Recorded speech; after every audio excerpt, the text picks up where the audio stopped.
This is Duke Devil 95. I'm Brad Burnett, and we are back for week 2 of Secret Invasion, the very taut, slow burn espionage thriller on D Plus that nobody is watching apparently.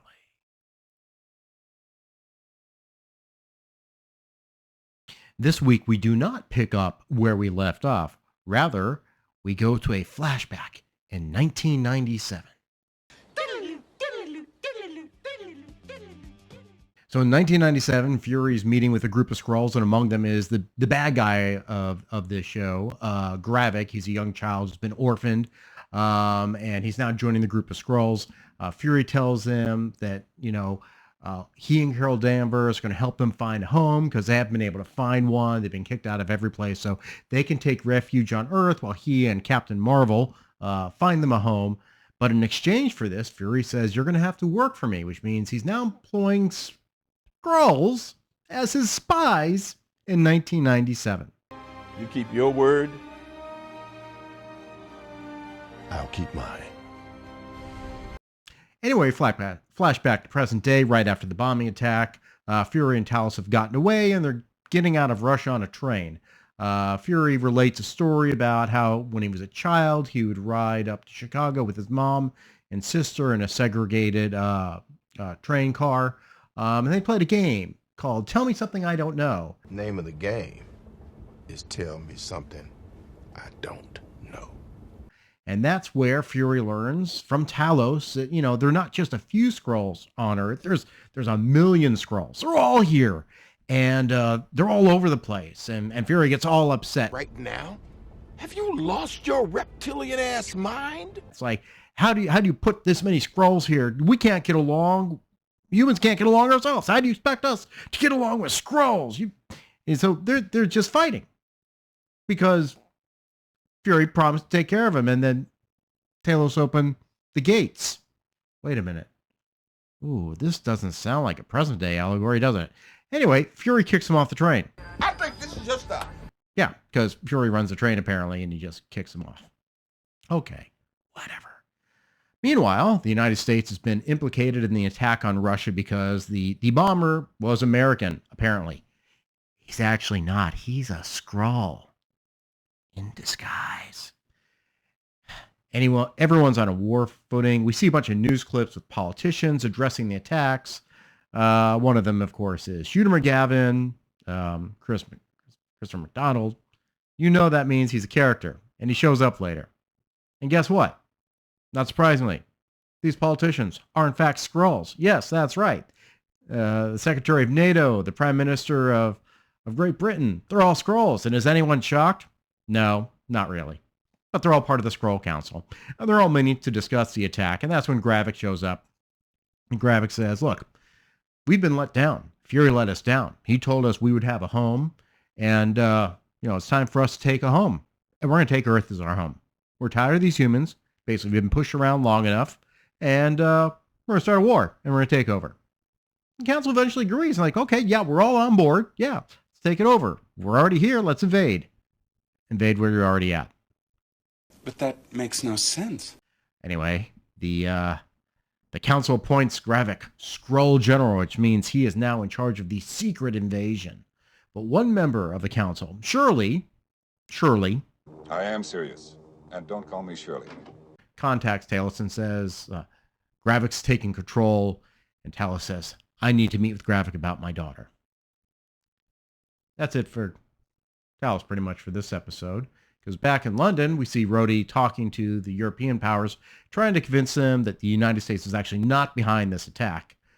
Later on, he meets with Fury, and they discuss the Skrull threat. Fury tries to convince him, hey, you need to join me. We need to work together. We can't get any of our super-powered friends involved because they could be imitated. And then Fury, for some reason, decides to go a racial route. Men who look like us don't get promoted because of who our daddies know. Again, something we've never seen in the MCU before, focus on the race the way that we are doing here. And Fury basically tells Rhodey, look, you got to help me out because we're both black. Basically is what he's saying. He says, help a brother out. Actually says it. So let's make the power mean something. Help a brother out. And then the Rhodey just says, look, I'm here for one reason. You're fired. Is it you to fire me? Nobody sent me. I volunteered. Did we even know Fury was still working for the government? When did that happen? Last we knew, he was all on the outs. He was, undercover everywhere, but he's now back employed with the government? I don't know. Fury, of course, doesn't like that. And, when Rhodey says, you're out, Fury has a comeback. Oh, and it's a doozy. It's a doozy, all right. I'm Nick Fury. Even when I'm out, I'm in. I feel like there's probably a sexual comment in there somewhere, but the bottom line is, yeah, he may have been emasculated from, most of the show so far, but badass, eye patchless Nick Fury is back, I guess. Whatever. Back in Russia, the American terrorist, the Skrull, who's apparently named Brogan, is being questioned by a bunch of Russian soldiers. They aren't making any progress, but Olivia Colman's Sonya shows up and decides she's going to take over the interrogation. We get this over-the-top interrogation scene where she basically cuts off a finger, pumps him full of some chemical that makes his blood boil, and completely ignores every bit of the Geneva Convention. She's kind of ruthless, pretty ruthless, but she comes off with a nice tone. So I guess she's channeling Dolores Umbridge from Harry Potter, maybe? I don't know. She learns eventually that the Skrulls are in fact building a machine that is going to make stronger Skrulls. Yes, that's right. If you know the comic books, that means the Super Skrulls are coming. And if you saw the trailer, you know they're getting powers. And actually, thanks to Emilia Clarke's Gaia's snooping, we learned that the Skrulls have been experimenting with alien DNA, including that of Groot. Where'd they get Groot's DNA? That's so mean to little Groot. And Extremis, the Extremis virus from Iron Man 3, Cull Obsidian, his hand, which was cut off in Avengers Infinity War. In the end, Gravik leads a team of Skrulls to rescue the bomber Brogan, but kills him. Has him killed because he gave up a bunch of secrets. And that's pretty much the whole episode. A lot of talking, not much action going on. The slow burn, very suspenseful, but the real shocking end is the reveal that Nick Fury has a wife. Yes, that's right. At the end of the episode, Nick Fury gets a Land Rover, drives off into the English countryside, walks into a house that looks very out of place in England, and inside is his wife, barely cutting squash or cucumber, but she is in fact a Skrull. Wait a minute. Does Nick Fury know she's a Skrull? Is she an undercover Skrull? We don't know. This is exciting, right? No, not really. Not so much, no.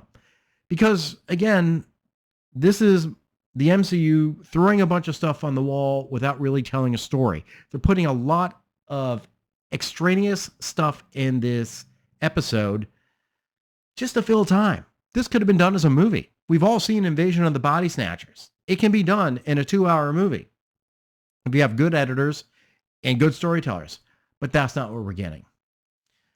Again, we get the racial issues injected. Like I say, it's really out of place here. The story about Nick Fury on the train, and he actually says, we brought a bunch of fried chicken with us. I'm like, really? Come on, you gotta be kidding me.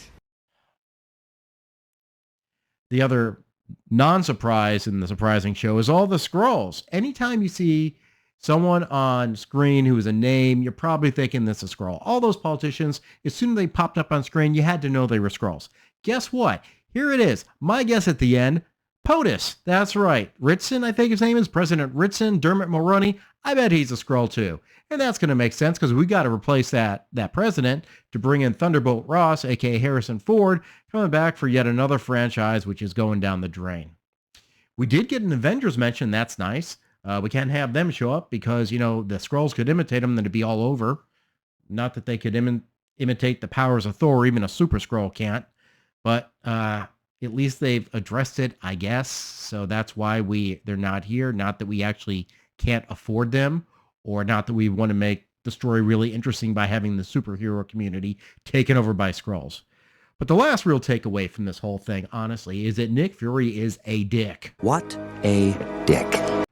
I mean, think about this. He promises in 1997 to help the Skrulls find a new homeworld. He kind of gets, no help from Captain Marvel. Where's she at? What? He can't leave Earth, so why isn't she helping him? Is it all Nick Fury's fault? No, but he probably shouldn't have taken that job on himself. But more to the point, why are all these Skrulls here? Well, why didn't we know about this? This has been going on since 1997, and no one knew anything, and it's never come up before. And Nick Fury in the Avengers says the first time we encountered an extraterrestrial was when Thor showed up. There's a continuity at stake here. There's a lot of discontinuity that's going on, which really detracts from solid storytelling. Again, Marvel always tried to say, everything's connected, but it's just a connected bunch of spaghetti thrown together in a bowl that just makes no sense and can't be unraveled. They just put themselves in so many corners with a lack of oversight as to overall story. And also, Nick Fury, he's got a wife? So wait a minute, is he on the spaceship the whole time? Or is he down on Earth with his wife? Or is she on the ship? What's going on? And if he's spending all the time with wifey on Earth, then he truly has abandoned the Skrulls. Oh no, are the Skrulls going to be sympathetic again? Are we going to have another sympathetic terrorist show up? God, it's been a long time since Falcon and Winter Soldier was along. You've got to do better, Senator. Anyway, I guess we'll have to wait for the next week for another exciting episode of The Slow Secret Invasion. Until next time, questions, comments, witticisms down below. Click that like button, click subscribe. I'll see you later.